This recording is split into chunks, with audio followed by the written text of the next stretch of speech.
Hello everyone, welcome to this video lecture. और इस video lecture में आज आपके साथ हम डिस्कस करेंगे जो जेकेएसएसबी जेई सिविल के रिलेटेड आपका एग्जाम है।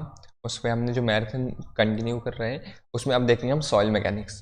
तो सॉइल मैकेनिक्स देखो आपके पास बहुत ब्रॉड सब्जेक्ट है, 15 मार्क्स का जो है आपके सिलेबस में मेंशन है, बट मैं ट्राई करूँगा अबाउट 5 to 6 मार्क्स के आपको कंसेप्ट जो है वो बता दूँ। तो सबसे पहले आपके पास सॉइल मैकेनिक्स। तो सबसे पहले क्वेश्चन यही अराइज होता है कि हमें सॉइल मैकेनिक्स पढ़ना क्यों ज़रूरी होता है। तो सॉइल मैकेनिक्स हमें इसलिए पढ़ना ज़रूरी होता है क्योंकि आप कोई भी अगर बिल्डिंग या कोई भी आप बहुत बड़ी किसी कंस्ट्रक्शन प्रोजेक्ट में आप वर्क कर रहे हो, उसमें आपके पास फाउंडेशन होगी, कॉलम्स होंगे, बीम्स होंगे, स्लैब्स होंगे, अलग अलग जो आपके पास वेरियस कंस्ट्रक्शन एक्टिविटीज़ या एलिमेंट्स होते हैं वो आपके पास होंगे। इसके बाद क्या होगा, ये सभी जो आप किस पे प्लेस करोगे, सभी आप सॉइल पे प्लेस करोगे। अगर आपको सॉइल्स की प्रॉपर्टीज़ नहीं पता है कि आपके पास सॉइल जो वो उसका कितना लोड बियरिंग कैपेसिटी है, वो लोड जो है वो बियर कर पाएगी या नहीं कर पाएगी। तो अगर आपने कोई बहुत बड़ी बिल्डिंग बना दी और जो सॉइल है उसका आपने टेस्टिंग वगैरह कर नहीं रखी है, इन्वेस्टिगेट आपने सॉइल को किया नहीं है, तो आपके पास क्या होगा, आपका जो प्रोजेक्ट है, आपकी या जो बिल्डिंग है, उसके कोलैप्स होने या फेल होने के चांसेस बढ़ जाते हैं। इसलिए हमें क्या पढ़ना चाहिए, हमें जो सिविल इंजीनियरिंग के प्रोस्पेक्टिव से सॉइल मैकेनिक्स बहुत इंपॉर्टेंट टॉपिक बन जाता है। तो सिविल इंजीनियरिंग के प्रोस्पेक्टिव से सॉइल मैकेनिक्स इंपॉर्टेंट है। और सॉइल मैकेनिक्स के जो फादर्स बोलते हैं वो किसको बोलते हैं, कर्ल तज़ाकी। इसके रिलेटेड आपके पास अगर जनरली आप पढ़ना चाहते हो तो BM दास बुक को रेफर कीजिए, बहुत अच्छी बुक है। उसके बाद अब आपको सॉइल है, तो सॉइल को हम 3 फेज रिलेशनशिप देखेंगे। मतलब आपके पास सॉइल में क्या होगा, सॉलिड होंगे, वाटर होगा या एयर होगा। अब देखो ये सॉलिड जो है आपके पास सॉइल के मैंने एलिमेंट्स रखे हैं, मतलब सॉइल के स्मॉल पार्टिकल्स हैं। अब सॉइल के जो ये स्मॉल पार्टिकल्स आ रहे हैं, इसमें आप देख पा रहे हो कि ये जो लार्ज साइड पार्टिकल्स हैं इनको मैंने वो रखा है, ये क्या है, सॉलिड्स। अब सॉलिड्स के बाद आप देखा है कि मिट्टी है, उसमें क्या हो जाएगा आपके पास, एयर या वाटर हो जाएगा, जो ये वहां से मैंने नोट कर रखी है। और उसके बाद ये स्मॉल स्मॉल आप जो देख रहे हो ये क्या आ रहे हैं आपके पास, वाइड्स आ रहे हैं। क्या आ रहे हैं, वाइड्स आ रहे हैं। अब जैसे मैं आपके पास ये सॉइल का स्ट्रक्चर ले रहा हूँ आपके पास, ठीक है, ये सभी चीज़ें आ गई, मतलब ये सॉइल के पार्टिकल्स आ गए। अब ये तो सॉइल के पार्टिकल्स आ गए। अब इसमें आपके पास मैं एयर और वाटर क्या कर रहा हूँ, प्लेस कर रहा हूँ। जैसे मैंने ये प्लेस कर दिया, बट फिर भी आप देख पा रहे हो कि कुछ जैसे आपके पास एरियाज आ रहे हैं आपके पास। मैं आपको बता देता हूँ, जैसे आपके पास ये वाला एरिया आ गया, ये वाला एरिया आ गया आपके पास, ये वाला एरिया आ गया। तो ये सभी आपके पास जो एरियाज हैं ये किसको रिप्रेजेंट कर रहे हैं, ये एरियाज आप किसको रिप्रेजेंट कर रहे हैं, आपके पास क्या आ रहा है यहाँ पे, वाइड्स हैं आपके पास, ठीक है। वाइड्स होता है आपके पास एम्प्टी स्पेस है, तो वो आ जाता है आपके पास 3 फेज रिलेशनशिप। तो जो वाटर और एयर है इनको हम सिंपली क्या बोल सकते हैं, वाइड्स बोलते हैं। अब देखो आपके पास जब 2 फेज होगी तो 2 फेज में आपके पास खाली सॉलिड्स और एयर होंगे, ये सॉलिड और वाटर हो सकते हैं। और जब आपके पास 2 फेज में आपके पास 2 केसेस बन सकते हैं, एक तो आपके पास सॉलिड और एयर आ जाएगी, एक सॉलिड और वाटर आ जाएगी। जब खाली आपके पास सॉलिड और एयर है, मतलब आपके सॉइल में वाटर प्रेजेंट नहीं है, तो आप सिंपली क्या बोलोगे, उसको ड्राई सॉइल बोलोगे। और उसके बाद आपके पास ऐसी सॉइल जिसमें आपके पास हवा नहीं है, वाटर है, तो आप क्या बोलोगे, पानी वाली सॉइल है, मतलब सैचुरेटेड सॉइल आ गया। और इसके बाद 1 फेज जो होता है आपके पास वो पॉसिबल ही नहीं होता। अब सबसे पहले आपको ये क्वेश्चन पूछा जा सकता है कि आपके पास सॉइल कैसे फॉर्म होती है। तो जो सॉइल फॉर्म होती है आपके पास किससे फॉर्म होती है, वेदरिंग से फॉर्म होती है, प्रोसेस ऑफ वेदरिंग। वेदरिंग क्या होता है आपके पास, मैकेनिकली या फिजिकली आपके पास बहुत से एलिमेंट्स एक्टिविटीज होती है, उससे आपके पास क्या होता है, वेदरिंग होती है। मतलब सिंपली बोल सकते हो आपके पास breakdown of rock, disintegration of rock, उसको हम वेदरिंग बोलते हैं। अब आपके पास जो प्रोसेस होता है सॉइल फॉर्मेशन का, इसको हम पैडोजेनेसिस बोलते हैं। क्या बोलते हैं, पैडोजेनेसिस।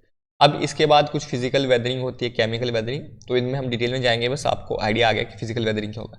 अब नाम ही बता रहा है फिजिकल है, तो मतलब आपके पास कुछ फिजिकल मीन से होंगे वेदरिंग आपके पास।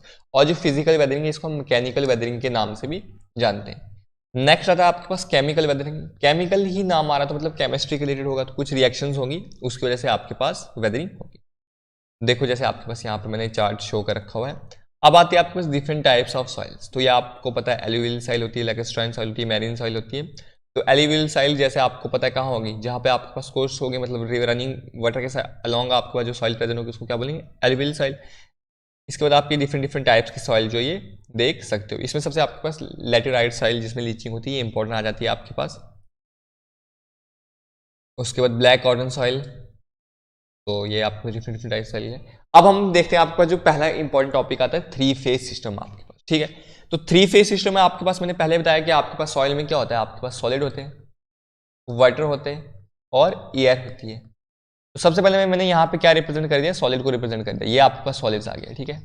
अब सॉलिड आ गया है तो सॉइल के 3 फेज है, तो 3 फेज को हम रिप्रेजेंट करते हैं। एक सॉलिड हो जाएगा, एक वाटर हो जाएगा, एक एयर। ये सॉलिड आ गया, ये वाटर आ गया और ये एयर आ गया। तो वही यहाँ पे मैंने लिखा। अब आपके पास पता है वेट, तो वेट ऑफ सॉलिड को मैंने लिखा। वेट या मास आपके पास एक ही चीज होती है, ठीक है। तो मैंने लिख लिया आपके पास ऐसे। आपके पास मैं यहाँ पे जनरल पॉइंट ऑफ व्यू से बोल रहा हूँ, ऐसे वेट और मास में आपके पास बहुत डिफरेंस होता है। तो यहाँ पे मैंने मास को रिप्रेजेंट कर दिया सॉलिड को एमएस के साथ, वाटर के मास को मैंने एमडब्ल्यू के साथ रिप्रेजेंट कर दिया, और जो एयर का मास है, अब आपको पता है एयर का कुछ मास होगा नहीं होगा, तो इसलिए मैंने सिंपली क्या कर दिया, 0 के इक्वल्स टू पुट कर दिया।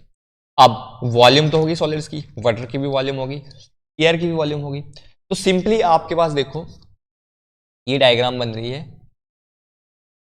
अब इस डायग्राम में आपके पास क्या चीज आ रही है, ये सॉलिड है आपके पास, ये वाटर है, ये एयर है। अब सॉलिड के वेट को मैं WS लिख सकता हूँ, या मास लिख लो, MS लिख लो। और आपको पता है एयर का तो मास 0 होता है, mass of air equals to 0 होता है। तो जो आपके पास यहाँ पे टोटल मास होगा वो किसके इक्वल्स टू होगा, मास ऑफ वाटर। तो ये क्या कहा था मैंने आपके पास, एयर और वाटर क्या होते हैं आपके पास, वाइड्स। तो आप ये बोल सकते हो कि जो मास होगा वाइड्स का वो किसके बराबर होगा, मास ऑफ वाटर के बराबर होगा, बिल्कुल सही।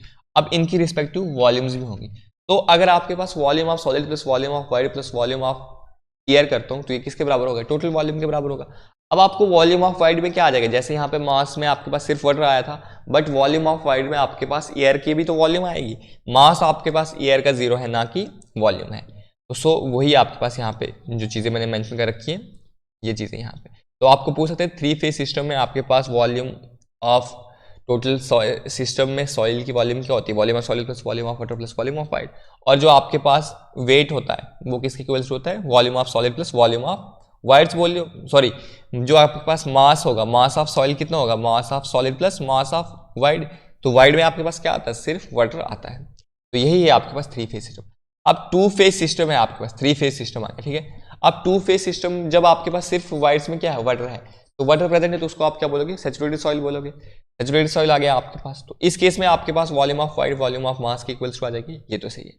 अब देखो जो अब आपके पास क्या होता है, वाइड्स में एयर होती है, उसको आप डायरेक्टली डायरेक्ट सॉइल बोलोगे। क्यों, क्योंकि आपके पास सॉलिड है और एयर है। एयर का तो मास आपके पास कुछ नहीं होगा, तो मास ऑफ वाइड कितना हो जाएगा आपके पास, 0। तो जो टोटल मास होगा आपके पास सॉइल का वो किसके बराबर होगा, मास ऑफ सॉलिड का। तो इसीलिए आप क्या बोलते हो, जब 3 फेज सिस्टम या 2 फेज सिस्टम में आपके पास सॉलिड और सिर्फ एयर होते हैं, ठीक है। 2 फेज सिस्टम में जब आपके पास क्या होता है, सॉलिड और एयर होते हैं, तो उस केस को आप क्या बोलते हो, ड्राई सॉइल बोलते हो। क्यों बोलते हो, क्योंकि मास तो आपको पता है एयर का होता नहीं। तो वही चीज़ें यहाँ पे आपके पास मेंशन। अब देखो जब 3 फेज सिस्टम में आपके पास सॉइल होगी तो उसको आप क्या बोलते हो, पार्शली सैचुरेटेड सॉइल बोलते हो, जिसमें क्या आता है आपके पास सॉलिड वाटर एयर आता है। वाटर और एयर किस में होता है आपके पास, वाइड्स में। 2 फेज में आपके पास 2 केसेस बनते हैं, एक ड्राई सैचुरेटेड सॉइल और आपके पास आती है ड्राई सॉइल। तो सैचुरेटेड सॉइल में आपके पास क्या होता है, सिर्फ वाटर प्रेजेंट होता है, और जो ड्राई सॉइल इसमें आपके पास वाइड्स में एयर प्रेजेंट होगा। अब नेक्स्ट चीज देखते हैं आपके पास वाटर कंटेंट। अब ये जो डेफिनेशन में आपको करवा रहा हूँ ये आपको इंपॉर्टेंट चीज़ें, इनका आपको फॉर्मूलेज याद रखने। तो वाटर कंटेंट क्या होता है आपके पास, वाटर कंटेंट को आप बोलते हो ratio of weight of water to weight of solid, या mass of water to mass of solid. अब जब आपके पास ड्राई सॉइल होगी या ड्राई स्टेट में है तो वेट ऑफ वाटर कितना हो जाएगा आपके पास, 0। सो उस केस में आपके पास वाटर कंटेंट कितना आ जाएगा, 0 आ जाएगा। ये आप याद रखना कि वाटर कंटेंट किसके इक्वल्स होता है। इसके बाद आता है आपके पास एपियरेंट वाटर कंटेंट। तो एपियरेंट वाटर कंटेंट जैसे यहाँ पे आपके पास क्या आ रहा था, वाटर कंटेंट में weight of water to weight of soil आ रहा था, इसमें भी आपके पास क्या होता है, वेट ऑफ वाटर बस डिवाइड में क्या आता है, वेट ऑफ सॉइल आ जाता है, ठीक है। और जो आपके पास एपियरेंट वाटर कंटेंट होता है ये आपके पास इसकी वैल्यू कहाँ से लाई करती है, 0 से 1 तक। कैसे आप लाई करेंगे अब आप बोलोगे, तो अब आपको पता है सॉइल है, तो सॉइल में आपके पास क्या क्या प्रेजेंट होते हैं, वाइड और सॉलिड होगी, तो उनकी आप जब वैल्यू पुट करोगे तो वो 0 से 1 के इक्वल्स भी आ सकती है। जैसे आपके पास देखो यहाँ पे वाटर कंटेंट है, तो मैंने आपको कहा कि अगर ड्राई सॉइल है आपके पास, ड्राई सॉइल है आपके पास, तो वेट ऑफ वाटर किसके इक्वल्स टू हो जाएगा, वाटर कंटेंट आपके पास सिंपली 0 हो जाएगा। तो उसी से आपके पास एपियरेंट वेट। तो आपको ऐसे ये वैल्यूज याद होनी चाहिए कि वाटर कंटेंट किसके इक्वल्स होता है, एपियरेंट वाटर कंटेंट किसके इक्वल्स होता है। अब आपके पास रिलेशन होता है एपियरेंट वाटर कंटेंट और वाटर कंटेंट के बीच। देखो एपियरेंट वाटर कंटेंट क्या होता है, W divide by 1 plus W, मतलब वाटर कंटेंट। तो ये भी आप फॉर्मूला जो है इसको भी याद रख सकते हो। उसके बाद नेक्स्ट फॉर्मूला आता है, अगर आपको वाटर कंटेंट निकालना है, अगर आपके पास एपियरेंट वाटर कंटेंट दे रखा है तो ये फॉर्मूला आ जाता है आपके पास। इसके बाद नेक्स्ट आपके पास ये भी फॉर्मूला आप टोटल वेट ऑफ सॉइल किसके इक्वल्स होती है, weight of solid into 1 plus wait of soil के इक्वल्स टू। ठीक है, ये भी आप कुछ फॉर्मुलेज होते हैं, ये आप याद रख सकते हो। एपेरेंट वाटर कंटेंट और वाटर कंटेंट के बारे में आपके पास इन्फॉर्मेशन आ गई। अब आता है वाइड रेशो। तो वाइड रेशो आपके पास इंपॉर्टेंट होता है। ये फॉर्मुलेज आपको जितने मैं बताऊंगा ये अभी वैल्यूज आपके पास पूछी जा सकती है। तो आपके पास वाइड रेशो किसके इक्वल्स होती है, volume of void to the volume of solid के इक्वल्स टू। और जो वाइड रेशो होंगे आपके पास हमेशा 0 से ग्रेटर होंगे, 0 के बराबर नहीं होते। ठीक है, अब आपके पास ये बहुत इतना यहाँ पे आप किस पे डिस्कशन कर सकते हैं, बट हम सिंपल मैराथन ला रहे हैं क्रैश कोर्स टाइप में, तो आपके पास ये सिर्फ इतनी चीज़ आप याद रखें। अब आ जाते हैं आपके पास पोरोसिटी। पोरोसिटी होता है आपके पास volume of void to the total volume of solid. ठीक है, और इसकी भी रेंज आपके पास 0 से 1 के बीच में हो जाती है। अब वाइड रेशो और पोरोसिटी में क्या रिलेशन आता है ये आपको याद रखना है। जो आपके पास पोरोसिटी अगर आपको कैलकुलेट करनी है, वाइड रेशो दे रखा है, तो E divide by 1 plus E करोगे तो आपके पास पोरोसिटी आ जाएगी। और अगर आपके पास पोरोसिटी गिवन है तो वाइड रेशो कैलकुलेट करना है, तो आपके पास ये फॉर्मूलाज यहाँ पे आ जाते हैं। ये फॉर्मूला अगर आपको मैंने पहले बताया, आप अच्छा रेस्पॉन्स प्रोवाइड करोगे, अगर आप बोलोगे तो जेई सिविल की जो आपके पास क्लासेस हम लगाएंगे उनमें आपके पास ये सभी फॉर्मूले मैं आपको ड्राइव करके बताऊंगा कैसे आता है, तो ये आ जाएगा। उसके बाद अगर आप टोटल वॉल्यूम ऑफ सॉइल निकालें तो वो होती है volume of solid into 1 plus wide ratio. तो ये आपके पास कुछ ये जो अभी तक हमने जितने फॉर्मुलेज किए ये मैंने आपके पास एक बार क्विक ओवरव्यू के लिए दे रखा है। जैसे पोरोसिटी कैसे हम कैलकुलेट करते हैं, वाइड रेशो कैसे कैलकुलेट करेंगे, total volume of solid, apparent weight क्या आ गया, वाटर कंटेंट क्या आ गया आपके पास, एपेरेंट वाटर कंटेंट और टोटल वेट ऑफ सॉइल। इसके बाद आ जाती है आपके पास डिग्री ऑफ सैचुरेशन। सैचुरेशन आपके पास सिंपल, जब कभी भी सैचुरेशन आ गया तो सिंपल आपने रिप्रेजेंट करना कि वो आपके पास क्या होगा, वाटर होगा। तो सैचुरेशन जो आता है आपके पास वो क्या होता है, volume of water to volume of soil. ठीक है, वॉल्यूम ऑफ वाइड मतलब वॉल्यूम ऑफ वाइड आता है। अगर आपके पास ड्राई सॉइल है तो सैचुरेशन कितना होगा, 0, और आपके पास सैचुरेटेड सॉइल है तो सैचुरेशन रेशियो कितना होगा, 1। क्यों होगा, अब आपके पास ड्राई सॉइल है तो ड्राई सॉइल में क्या आपके पास वाटर तो प्रेजेंट नहीं होगा, सिंपली 0 आ जाएगा, और सैचुरेटेड सॉइल में वाटर होगा तो इसलिए 1 आ गया।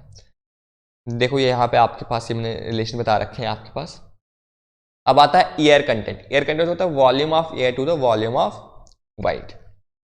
उसके बाद एयर कंटेंट और saturation ratio, degree of saturation के बीच में ये आपके पास रिलेशन होता है कि जो air content plus degree of saturation ये किसके इक्वल्स टू होता है, 1 के इक्वल्स टू। आपको देखो इसमें न्यूमेरिकल पूछ लेगा। अब आपको बोलेगा कि सैचुरेशन जो है, डिग्री ऑफ सैचुरेशन आपके पास गिवन दे रखेगा और आपको पूछेगा कि एयर कंटेंट बताओ कितना होगा। तो सिंपल अगर आपको ये फॉर्मूलाज याद है तो ये आप इसको कर सकते हो। नेक्स्ट आता है परसेंटेज वाइड। परसेंटेज वाइड होता है आपके पास जिसको हम नीटा ए के साथ रिप्रेजेंट करते हैं, या तो आपके पास volume of air to volume of soil के इक्वल्स टू। ठीक है, सो अब आपके पास एयर कंटेंट, पोरोसिटी और परसेंटेज एयर वाइड के बीच एक रिलेशन आता है कि जो परसेंटेज एयर वाइड है वो किसके इक्वल्स टू आता है, एयर कंटेंट इनटू पोरोसिटी के, उनके प्रोडक्ट के इक्वल्स टू आता है। उसके बाद यूनिट वेट या डेंसिटी ऑफ सॉइल क्या होता है, तो आपको पता है डेंसिटी किसके बराबर होती है, mass by volume. Mass by volume होती है, तो यूनिट वेट किसके बराबर होता है, वेट बाई वॉल्यूम। अब यहाँ से वॉल्यूम की वैल्यू पुट करो तो आपके पास क्या आ जाएगा, यूनिट वेट आ जाएगा। तो यूनिट वेट कितना आएगा, रो जी के इक्वल्स टू। अगर आपको डेंसिटी ऑफ वाटर पता कितनी होती है, 9.81 लेते हैं आपके पास किलो न्यूटन पर मीटर क्यूब जनरली, तो यहाँ से आप इसको यूज कर सकते हो। अब बल्क यूनिट वेट आ गया, तो weight of soil in natural condition to the volume of void, क्योंकि यूनिट वेट है ना आपके पास, वेट होगा और वॉल्यूम आ जाएगी आपके पास। तो यहाँ से आप ये वाली चीजें भी देख सकते हो। देखो गामा डी आ गया, गामा डी आ गया, dry unit weight of soil किसको होगा, volume weight of soil solid to the volume of soil. अब आता है सैचुरेटेड यूनिट वेट। तो सैचुरेटेड वेट क्या होगा, गामा सैचुरेटेड। तो वेट ऑफ सॉइल का कौन से स्टेट में होगा, सैचुरेटेड स्टेट में हो जाएगा आपके पास। उसके बाद सबमर्ज आता है, तो सबमर्ज वाला आपको ये याद रख लें, सबमर्ज वाला आपको ये फॉर्मूला याद रखें कि गामा सबमर्ज किसके इक्वल होता है, gamma saturated minus gamma water. अब आपको क्वेश्चन ये देखो कैसे फ्रेम करके यहाँ पे बता सकता है। फ्रेम आपको इस तरह से कर सकता है कि मान लीजिए आपको न्यूमेरिकल दे देगा एक, जिसमें आपके पास गामा सैचुरेटेड भी गिवन होगा और गामा डब्ल्यू भी गिवन होगा। आपको बोलेगा सबमर्ज यूनिट वेट निकालो, तो गामा सबमर्ज किसके इक्वल टू होता है, gamma saturated minus gamma W के इक्वल टू होता है। अब आता है unit weight of soil solid किसके बराबर होगा, यूनिट वेट मतलब simply weight of soil to the weight of volume of soil. ठीक है, इसके बराबर। अब सॉइल सॉलिड है तो आपके पास क्या आएगा, सॉलिड सॉलिड आ जाएगा। ठीक है, इस तरह से आप इसको कर सकते हो। तो स्पेसिफिक ग्रेविटी, स्पेसिफिक ग्रेविटी आपके पास दो टाइप्स की होती है, एक आपके पास ट्रू या एब्सोल्यूट स्पेसिफिक ग्रेविटी बोलते हो, या मास या अपेरेंट स्पेसिफिक ग्रेविटी बोलते हो। ठीक है, जो आपके पास ट्रू एब्सोल्यूट या एब्सोल्यूट स्पेसिफिक ग्रेविटी, इसको हम कब यूज करते हैं, जब आपको density of soil solid determine करनी है और मास और अपीयरेंस स्पेसिफिक ग्रेविटी कब आप यूज करते हो, जब आप डेंसिटी ऑफ सॉइल आपको कैलकुलेट करनी है। देखो जो ट्रू या एब्सोल्यूट स्पेसिफिक ग्रेविटी, इसका फॉर्मूला क्या आता है आपके पास, वेट ऑफ सॉलिड या mass of solid divided by mass of water या वेट ऑफ वाटर। ठीक है, इससे आप रिलेट कर सकते हो। अब आपको पता है वेट किसके इक्वल्स टू हो जाएगा, वेट का आपको मैंने अभी तक यूनिट वेट वाली टर्म्स बताई दी, तो उनका आप जब को रिलेट करोगे तो आपके पास फॉर्मूला क्या आ जाएगा, G equals to gamma S by gamma W आ जाएगा, या rho S by rho W भी आप इसको लिख सकते हो। रो आ जाएगा आपके पास मतलब density of solid to the density of water, तो यहाँ पे आ जाएगा या bulk weight of solid to the weight of unit weight of water. ठीक है, उसके बाद आपके पास अपेरेंट वेट होगा। अपेरेंट वेट में जैसे आपके पास यहाँ पे गामा एस था, इसमें सिंपली आपके पास क्या होगा, गामा सॉइल का होगा, क्योंकि इसकी हम डेंसिटी सॉइल की निकाल रहे हैं। और जो ट्रू या स्पेसिफिक ग्रेविटी, इसमें हम क्या निकाल रहे थे, इसमें हम सॉलिड की डेंसिटी निकाल रहे थे ना, इस वजह से आपके पास यहाँ पे गामा एस आ जाता है या रो एस आ गया, इसलिए यहाँ पे क्या आता है, गामा आता है। किसमें, मास या अपेरेंट स्पेसिफिक ग्रेविटी में। अब इनके आपके पास ये फॉर्मूले आ गए, अगर सॉइल ड्राई है तो क्या आपके पास फॉर्मूले हो जाएंगे। सैचुरेटेड होगी तो सैचुरेटेड का फॉर्मूला आपके पास बता दिया मैंने। सो नेक्स्ट देते हैं आपके पास रिलेटिव डेंसिटी। रिलेटिव डेंसिटी आपके पास किससे डिनोट करते हैं, या डेंसिटी इंडेक्स बोलते हैं। ये आपके पास रेशियो होता है ई मैक्स। ई मैक्स क्या आता है आपके पास, वाइड, देखो सिंपली आपको इसकी पहले डेफिनेशन समझाता हूँ मैं फिर। ये होता है ratio of difference of void ratio of soil in looser state at the natural state to the difference of void of soil in the looser state in dense state. अब देखो आपके पास क्या होगा, अगर आपके पास कोई चीज लूजली है तो उसमें आपके पास मतलब ढीला सा पन है, आप खुद ही देखो ढीला पन है आप में, तो क्या आप कोई एग्जाम कम क्रैक कर पाओगे, नहीं। तो आपके पास मतलब क्या कमीज हैं, वाइड्स हैं, इसलिए आपके पास ये क्या ले रखा है यहाँ पे ई मैक्स। अगर आपके पास कोई बहुत स्ट्रांगली बॉन्डेड चीज है तो उसमें आपके पास वाइड क्या होंगे, कम होंगे, इसलिए यहाँ पे क्या लिखा है, ई मिनिमम आ गया। तो ये आप डेंसिटी इंडेक्स से रिलेटिव डेंसिटी का फॉर्मूला भी याद रख सकते हो। अब आता है आपके पास ये रिलेशन आता है void ratio, saturation, water content और स्पेसिफिक ग्रेविटी के बीच। इसको आप सिंपली याद रखो, S E equals to W G, simple याद रखो सहवाग। क्या फॉर्मूला आता है, Sehwag, S E equals to W G. उसके बाद नेक्स्ट फॉर्मूला आ जाता है आपके पास गामा जी एस ई और गामा डब्ल्यू के बीच। ये भी आपके पास फॉर्मूले जो है ये पूछे जाते हैं। सिंपली आपके पास फॉर्मूला क्या याद रखना है आपने, gamma equals to G plus S C into gamma W divide by 1 plus E. ठीक है, अगर ड्राई है तो सैचुरेशन कितना हो जाएगा, जीरो, तो ये वाली टर्म जीरो हो जाएगी, तो आपके पास फॉर्मूला क्या बन जाएगा, G gamma W divide by 1 plus E. अगर सैचुरेटेड है तो एस की वैल्यू 1 बन जाएगी, तो G plus E multiply by gamma W divide by 1 plus, ये आपके पास फॉर्मूलेस बनते हैं। अगर सबमर्ज में है तो सबमर्ज में तो आपको पता है क्या कर लोगे आप, गामा सबमर्ज किसके बराबर होता है, gamma saturated minus gamma W equals हो जाता है, तो वो आप वैल्यू यहाँ पे पुट कर लोगे, तो आपके पास जो गामा सबमर्ज की वैल्यू आती है वो किसके बराबर आती है, gamma W G minus 1 divide by 1 plus E. ये आपके पास फॉर्मुलेज हैं, ये आप नोट डाउन करते जाइएगा और इनको एक बार याद कर लेना। आपके पास ये बहुत इंपॉर्टेंट फॉर्मुलेज आते हैं, आपको डायरेक्टली पूछे जा सकते हैं ये वाले फॉर्मूले। अब आपके पास गामा डी, गामा और वाटर कंटेंट के बीच एक रिलेशन आता है कि गामा डी अगर यूनिट वेट ऑफ सॉइल निकालना है आपके पास तो वो किसके बराबर होता है, gamma divide by 1 plus W water content. उसके बाद आपके पास आता है गामा डी और आता है आपके पास परसेंटेज एयर वाइड, और आ गया आपके पास स्पेसिफिक ग्रेविटी, यूनिट वेट और वाटर कंटेंट। तो इनके बीच जो रिलेशन आता है वो क्या आता है, gamma D equals to 1 minus N A bracket close G gamma W divide by 1 plus gamma 1 plus W G. अब इसके बीच कुछ न्यूमेरिकल्स ये जो थे, बट अभी हम न्यूमेरिकल्स जो है वो करने का भी हमारे पास टाइम नहीं है। क्यों, क्योंकि अब आपके पास ये जो है बहुत कैलकुलेशन होगी, एक न्यूमेरिकल में 5-6 टर्म्स जो होंगे आपके पास यूज होंगी, तो इसलिए हम न्यूमेरिकल्स को क्या करते हैं, स्किप करते हैं। जैसे आपके पास ये क्वेश्चन है आपके ऊपर, if water content of A fully saturated soil mass is 100% and wide ratio of the samples. अब आपके पास देखो क्या होगा, आपके पास सिंपली जब आपके पास सैचुरेटेड स्टेट में है, जब आपके पास सॉइल किसमें सैचुरेटेड स्टेट में है, तो डिग्री ऑफ सैचुरेशन उसमें कितना होगा, 1 होगा। अब आपके पास फॉर्मूला क्या आता है, S E equals to W G, यही फॉर्मूला आता है आपके पास सहवाग वाला। अब आपके पास डिग्री ऑफ सैचुरेशन तो कितना है आपके पास, 1 है, डिग्री ऑफ सैचुरेशन आपके पास 1 है, तो वाइड रेशियो आ गया ई। अब वाटर कंटेंट कितना है, 100%, आपके पास मेंशन है वाटर कंटेंट कितना है, 100%, मतलब 1 आ गया, और इंटू जी, तो ई की वैल्यू किसके इक्वल्स आ गई, जी के इक्वल्स। तो आपको वही पूछा वॉल्यूम ऑफ वाइड रेशियो किसके बराबर होगा आपके पास, लेस देन स्पेसिफिक ग्रेविटी, नहीं, इक्वल टू स्पेसिफिक ग्रेविटी, बिल्कुल वही आ रहा है, ग्रेटर देन स्पेसिफिक ग्रेविटी ना, ग्रेटर नहीं आ रहा, किस बराबर आ रहा है, इक्वल आ रहा है। अगर ये वैल्यूज में कुछ वेरिएशन आता है फिर हम बोल सकते थे इसमें कुछ वेरिएशन आ जाएगा। ठीक है, तो आपके पास ये फॉर्मुलेज अगर आपके पास याद होंगे तो आप उनसे इजिली ये जो क्वेश्चन जो है सॉल्व कर सकते हो। अब ये तो आपके पास सभी चीज़ें हैं फॉर्मूलेस के रिलेटेड, न्यूमेरिकल्स हैं ये आपके पास।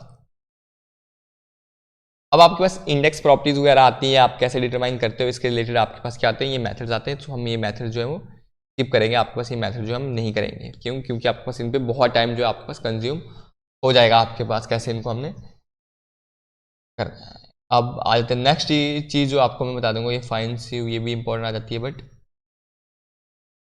अब आपके पास देखो नेक्स्ट चीज़ मैं बताऊंगा आपको डिग्री ऑफ कर्वेचर वाली चीज़ें। तो ये देखो आपके पास अगर आपको कोएफिशिएंट ऑफ यूनिफॉर्मिटी फाइंड करनी है तो वो आता है आपके पास D60 डिवाइड बाई D10। अब आप बोलोगे कि D60 क्या होता है? D60 होता है आपके पास डाया कॉरस्पॉन्डिंग टू 60% फाइनल, ठीक है, और D30 होता है डाया कॉरस्पॉन्डिंग टू 30% फाइनल, और D10 क्या था? Dia corresponding to 10% final. और ये किसके अकॉर्डिंग होता है? एलन हेजन के अकॉर्डिंग होता है। तो आपको ये पूछ सकते हैं एलन हेजन के अकॉर्डिंग बताओ कोएफिशिएंट ऑफ यूनिफॉर्मिटी किसके इक्वल्स होती है? तो D60 डिवाइड बाई D10। ये आपके पास बहुत बार क्वेश्चन पूछा गया है बहुत है कॉम्पिटिटिव एग्जाम में। और ये वैल्यूज होती हैं आपके पास, CU की वैल्यू वेल ग्रेडेड सॉइल के लिए ग्रेटर देन 6 होगी, वेल ग्रेडेड सैंड के लिए ग्रेटर देन 4 होगी, और यूनिफॉर्म ग्रेडेड सॉइल के लिए कितनी होगी? 1 होगी। और कोएफिशिएंट ऑफ कर्वेचर किसके इक्वल्स होगा? D² 30 divide by D60 into D10। अब आपको कोएफिशिएंट ऑफ कर्वेचर प्रोवाइड क्या करता है? आपके पास शेप प्रोवाइड करता है पार्टिकल साइज डिस्ट्रीब्यूशन कर्व को। तो वेल ग्रेडेड सॉइल के लिए इसकी वैल्यू कितनी होती है? 1 से 3 के बीच होती है। तो ये आपको याद रखना है, ये भी आपके पास बहुत ज्यादा इंपॉर्टेंट चीज आ जाती है। अब आता है आपके पास कंसिस्टेंसी ऑफ सॉइल। तो कंसिस्टेंसी ऑफ सॉइल किसने आपके पास डिटरमाइन की थी? अटरबर्ग ने। तो इसके बारे में अटरबर्ग ने क्लासिफाई किया था सॉइल को 4 स्टेज में, solid, semi solid, plastic, liquid. तो आपके पास एक ग्राफ है। तो देखो अब आपके पास यहाँ पे 4 स्टेज बनेंगे। एक आपके पास क्या बनेगी? लिक्विड सॉरी श्रिंकेज लिमिट बन जाएगी। उसके बाद आपके पास प्लास्टिक लिमिट बन जाएगी यहाँ पे, और जो प्लास्टिक और लिक्विड के बीच में जो लिमिट बन जाएगी इसको हम लिक्विड लिमिट बोलेंगे, ठीक है। सॉलिड और सेमी सॉलिड के बीच में जो आपके पास लिमिट आएगी इसको हम क्या बोलेंगे? Shrinkage limit. सेमी सॉलिड और प्लास्टिक के बीच जो लिमिट आएगी आपके पास उसको हम प्लास्टिक लिमिट बोलेंगे, और लिक्विड और प्लास्टिक के बीच आएगी उसको हम बोलेंगे आपके पास लिक्विड लिमिट, ठीक है। अब देखो आपके पास यहाँ पे मैंने कुछ वैल्यूज लिखी है। अगर आपके पास जो वाटर कंटेंट है, वाटर कंटेंट आपके पास क्या है? लेस देन है WS, मतलब वेट ऑफ सॉलिड से, तो आपके पास सॉइल कौन से स्टेज में होगी? Partially saturated. अगर इक्वल हो गया तो आपके पास क्या आ गया? सैचुरेटेड सॉइल आ गई। अगर आपके पास वाटर कंटेंट ग्रेटर आ गया वेट ऑफ सॉलिड से, तो आपके पास कौन से स्टेज में चली जाती है? आपके पास सुपर सैचुरेटेड स्टेज में आ जाती है, ठीक है। और उसके आगे आपके पास इस पॉइंट से आगे आपके पास क्या रहती है? हमेशा सुपर सैचुरेटेड स्टेज में ही रहती है आपके पास, ठीक है। तो कंसिस्टेंसी लिमिट आ जाती है आपके पास इसमें। अब आपको देखो लिक्विड लिमिट बताया मैंने आपके पास, जब प्लास्टिक से लिक्विड में चेंज हो जाएगा आपके पास, सॉरी। और उसके बाद आपको अब मैं आपको सिर्फ फॉर्मुलेज बता देता हूँ आपके पास। अब फॉर्मूला आता है आपके पास सहवाग के रिलेटेड कर सकते हो। तो weight of solid equals to, अब आपको पता है डिग्री ऑफ सैचुरेशन 1 होगी, तो ये वाला रहने देते हैं फॉर्मूला। श्रिंकेज रेशो, हाँ श्रिंकेज रेशो को आपको फॉर्मूला याद रख सकते हो आप। श्रिंकेज रेशो क्या होता है आपके पास? V1 minus V2 divide by VD divide by W1 minus W2। अब आपके पास V1 क्या होगा? तो ये होता है आपके पास change in volume, change in volume आगे V1 minus V2 divide by dry unit volume, मतलब ड्राई वॉल्यूम ऑफ सॉइल, ठीक है। और किसके रेशो होगा? Corresponding to water content. तो वाटर कंटेंट आगे W1 माइनस W2, डिफरेंस ही तो लेना है ना आपने। इसी चीज को हम क्या बोलते हैं? श्रिंकेज रेशो बोलेंगे आपके पास। उसके बाद वॉल्यूमेट्रिक श्रिंकेज आती है। तो V1 माइनस VD क्या होगा? Change in volume from dry state, ठीक है, ड्राई स्टेट में चेंज हो तो VD आ गया, और रेशो भी आएगा ड्राई वॉल्यूम के साथ। सो श्रिंकेज रेशो और वॉल्यूम ऑफ सॉलिड में आपके पास ये आपके पास रिलेशन होता है VS equals to SR into W1 minus W। Linear shrinkage आ जाता है। इसके बाद आती है आपके पास कंसिस्टेंसी लिमिट। तो कंसिस्टेंसी लिमिट आप याद रख सकते हो, इसके बराबर होता है, ये होता है आपके पास डिफरेंस ऑफ लिक्विड लिमिट और natural water content divide by plastic index. अब प्लास्टिसिटी इंडेक्स क्या होता है? प्लास्टिसिटी इंडेक्स आपके पास सिंपली टर्म में होती है, क्या होती है? Liquid limit minus plastic limit. जब आप डिफरेंस लोगे उससे आपके पास क्या आता है? प्लास्टिक इंडेक्स आ जाता है। तो अगर आपके पास प्लास्टिक इंडेक्स किसके बराबर आ गया? Liquid limit minus plastic limit, तो आप इसको डिनोट कर सकते हो। अब आपके पास जो प्लास्टिक इंडेक्स है इसकी वैल्यू अगर 0 है तो आपके पास स्टेज कौन सी हो जाएगी? नॉन प्लास्टिक स्टेज आ जाएगी। अगर लेस देन 7 है तो आपके पास लो प्लास्टिक रेंज आ जाएगी। अगर 7 से 17 के बीच रेंज है तो मीडियम प्लास्टिक आ जाएगी, और ग्रेटर देन 17 है तो हाई प्लास्टिक रेंज आ जाएगी। और ये कुछ चीजें आ जाती है। अब लिक्विडिटी इंडेक्स किसके बराबर आता है आपके पास? ये आप देख सकते हो। अब उसके बाद नेक्स्ट चीज जो आपको मैं समझाऊंगा, टफनेस इंडेक्स। तो टफनेस इंडेक्स आता है, ये आपके पास क्या आता है? रेशियो आता है आपके पास प्लास्टिक इंडेक्स और फ्लो इंडेक्स के बीच का। ये आप याद रख सकते हो, टफनेस इंडेक्स इंपॉर्टेंट आ जाता है आपके पास। अब नेक्स्ट चीज आ जाएगी आपके पास सॉइल क्लासिफिकेशन। अब देखो आपके पास ये पब्लिक रोड एडमिनिस्ट्रेशन सिस्टम या हाईवे रिसर्च बोर्ड क्लासिफिकेशन, ये आपके पास इंपॉर्टेंट हो जाता है एसएससी जेई की पॉइंट ऑफ व्यू से, और क्या पता जेकेएसएसबी भी इस एग्जाम के रिलेटेड आपके पास क्वेश्चन जो है वो पूछे। तो देखो इंडियन सॉइल क्लासिफिकेशन सिस्टम, इसमें जो आपके पास मेन चीज आती है वो इंडियन सॉइल क्लासिफिकेशन सिस्टम।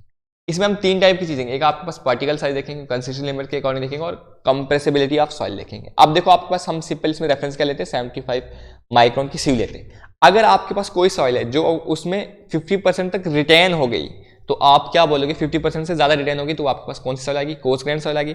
अगर आपके पास वो 50% से ज्यादा उसके एलिमेंट क्या हो गए, फाइनर हो गए, मतलब वहां से पास हो गए, तो आप कौन सी सॉइल बोलोगे, फाइन ग्रेन सॉइल बोलोगे। तो वही बोला है, if 50% or more of the soil particle is retained over 75 micron sieve, तो उसको हम कौन सा सॉइल बोलेंगे, कोर्स ग्रेन सॉइल। और अगर आपके वहां से पासिस हो गए तो उसको हम क्या बोलेंगे, फाइन ग्रेन सॉइल बोलेंगे। ठीक है, अब आपके पास यहाँ पे देखो हायर कंप्रेसिबिलिटी जो मैंने आपको कहा था।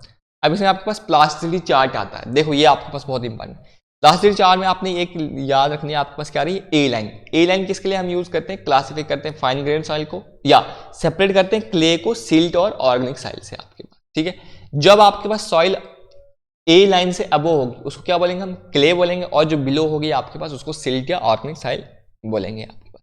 ये आपके ए लाइन को वैल्यू जो है वो कैलकुलेट करने के लिए चीज आती है। देखो अब आपके पास ए लाइन आ रही है, ए लाइन है, तो ए लाइन के बिलो क्या आ जाएगा आपके पास, जो आपके पास मैंने बताया कि सॉइल जो बिलो होगी सिल्ट और ऑर्गेनिक होगी, क्या होगी, सिल्ट और ऑर्गेनिक हो जाएगी, और अबो क्या आ जाएगी आपके पास, क्ले आ जाएगी। ठीक है, अब इसके बाद आपके पास यू लाइन भी आती है। तो यू लाइन क्या होती है आपके पास, अगर यू लाइन कहीं फॉर्म हो रही है तो यू लाइन के अबो आपके पास कोई भी सॉइल एग्जिस्ट नहीं करोगी, इसके बिलो आपके पास सॉइल एग्जिस्ट करेंगे, बट अबो जो है वो कोई भी सॉइल आपके पास एग्जिस्ट नहीं करती है, वही आपके पास यहाँ पे कर्व आ रहा है।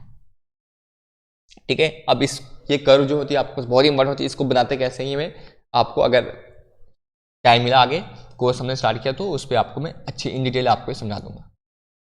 तो नेक्स्ट चीज देखते हैं अब आपके पास परसेंटेज ऑफ फाइनेंस के रिलेटेड आप जो है वो सॉइल को डिफरेंट ग्रेड्स में कन्वर्ट चेंज करते, जैसे वेल ग्रेडेड ग्रेवल आ गया, पॉली ग्रेडेड ग्रेवल आ गया, वेल ग्रेडेड सैंड आ गया, पॉली ग्रेडेड सैंड आ गया। तो इनकी वैल्यूज होती है CU CC। तो आप coefficient of uniformity, coefficient of curvature के अकॉर्डिंग आप ये वैल्यूज जो है याद रख सकते हो। ठीक है, तो नेक्स्ट चीज अब आपके रिलेटेड देखते हैं हम सॉइल स्ट्रक्चर। आपके पास ये सॉइल स्ट्रक्चर आपके पास कितने टाइप के आपके पास सॉइल स्ट्रक्चर बनते हैं, ये आप याद रख सकते हो। आपके पास हनीकॉम्ब स्ट्रक्चर आ जाता है, आपके पास फ्लोरोसेंट और डिस्पर्स स्ट्रक्चर आपके पास फॉर्म होते हैं। तो ये आपके पास चीजें आती हैं। तो आई होप आपको जो मैंने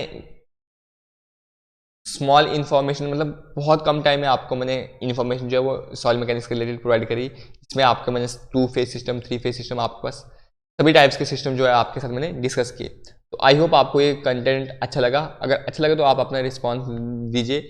अगर आप अच्छा रिस्पॉन्स प्रोवाइड करोगे तो आपके लिए जो न्यू जेई की पोस्ट आ रखी है उनके रिलेटेड हम आपको अच्छे इन डेप्थ और इन डिटेल आपके पास जो है वो क्लासेस प्रोवाइड करेंगे। और आपको न्यूमेरिकल से, बहुत स्टूडेंट को न्यूमेरिकल से क्या लगता है, डर लगता है, वो डर का भी पूरा आपको मैं अच्छी प्रैक्टिस करवा दूंगा। ठीक है, thank you, thanks for watching, keep learning, bye.